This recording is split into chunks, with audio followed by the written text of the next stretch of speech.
Let's take a look at update rate. We've talked about this a little bit.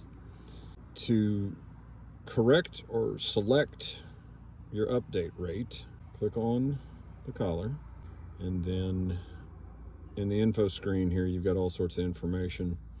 But let's take a look at update rate. So update rate is how often the collar sends information to the handheld. Right now I'm in dynamic, which this is a newer update rate. Excuse me. This is a newer update rate. Some of the older collars don't have this as an option, but it is a newer update rate. Dynamic changes updates depending on what the collar is doing. It's designed to improve battery life. In most situations, I recommend it for folks. What dynamic does is that it only sends information to the collar when a status change has happened, say a dramatic status change. And by that I mean, let's say you have a dog on point. The dog's on point and it sends an indicator to you. The collar says dog's on point. Now, in a 2.5 second update rate, what's going to happen is that every 2.5 seconds, the collar is going to send you an update that says dog's on point. 2.5 seconds later, it's going to send you an update that says dog's on point. So, not really a valuable piece of information, seeing how a dog on point should not have moved. So in dynamic, what it's going to do is it's going to send you an update that says your dog's on point, and then it's going to stop sending you updates. That's because your dog's still on point. So you now are going to your dog, and let's say it takes you 2 minutes to get to your dog that's on point. So that's 2 minutes of updates that the collar does not send because nothing has changed. There's no new information.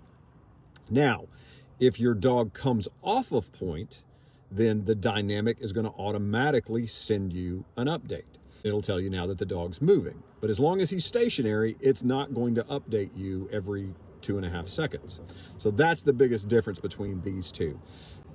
You know, dogs being on point might not save you an enormous amount of time, but what I tell folks is that there's two kinds of folks. There's folks that turn their collars on in the morning, leave them on all day, and then there's folks that turn their collars on in the morning and then they turn them off, say when they take a break or when they move to another spot or when they stop for lunch. I'm the guy that leaves my collar on all day.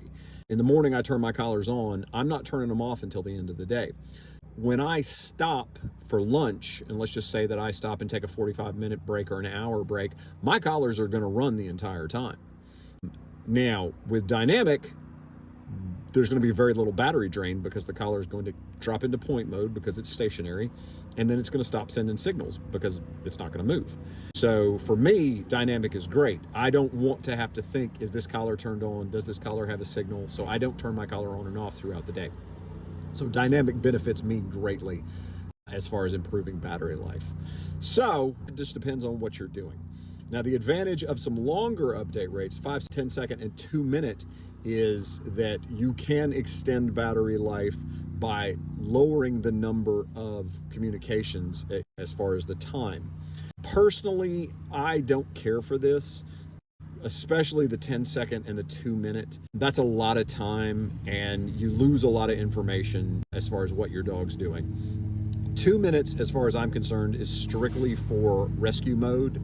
When your battery gets low, if you have rescue mode turned on, then the collar will move from whatever update rate you're in to the 2 minute update.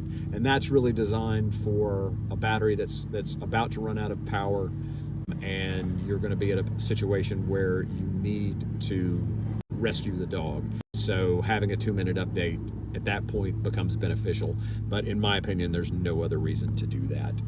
So generally, I recommend that folks either look at dynamic if they have it available or do a 2.5 second update.